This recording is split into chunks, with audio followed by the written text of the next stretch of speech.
আসসালামু আলাইকুম। পিএইচপির বাংলা টিউটোরিয়াল কোর্সে স্বাগতম জানাচ্ছি আমি আরিফুল ইসলাম।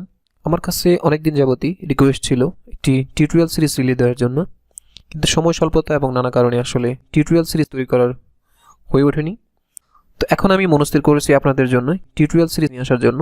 এই কোর্সটি পুরোটাই আপনাদের জন্য ইউটিউবে থাকবে এবং এটা পুরোপুরি ফ্রি। যদি আপনার ক্যারিয়ারকে পিএইচপি ওয়ার্ল্ডে নিয়ে আসতে চান এবং সামনের দিকে পিএইচপি নিয়ে কাজ করতে চান, তাহলে অবশ্যই আশা করি আপনি এই কোর্সটি শেষ করবেন। কোর্সটি শুরু করার আগে আমি আমার পরিচয়টি দিয়ে নিচ্ছি। আমি আরিফুল ইসলাম, সফটওয়্যার ইঞ্জিনিয়ার হিসেবে কাজ করছি দেশের বাইরে। তো কথা না বাড়িয়ে আমরা চলে যাচ্ছি পরবর্তী টপিকগুলোতে। এই পুরো কোর্সে আমরা অনেকগুলো বিষয় নিয়ে আলোচনা করব। পুরো কোর্সটিকে আমরা বেসিক, ইন্টারমিডিয়েট এবং অ্যাডভান্স তিনটি লেভেলে ভাগ করেছি।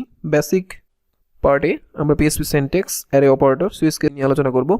ইন্টারমিডিয়েট পার্টে লুপ, ওপি, অ্যাডভান্স পার্টে database design, system design, framework এবং গিট সার্ভার ডেভেলপমেন্ট সহ অন্যান্য বিষয় কভার করার চেষ্টা করা হবে। তো পুরো কোর্সটিতে আমার সাথে আপনারা থাকবেন। আপনাদের মতামত, পরামর্শ, যে কোনো কিছু আমাকে অবশ্যই জানাবেন। ফেসবুকে এবং ইউটিউবে যারা দেখবেন অবশ্যই আমাকে কমেন্ট করে জানাবেন। আশা করি আপনাদের ক্যারিয়ার এবং ইন ফিউচার প্রোগ্রামিং লাইফে আমি অবশ্যই একজন প্রভাবক হিসেবে কাজ করতে পারবো।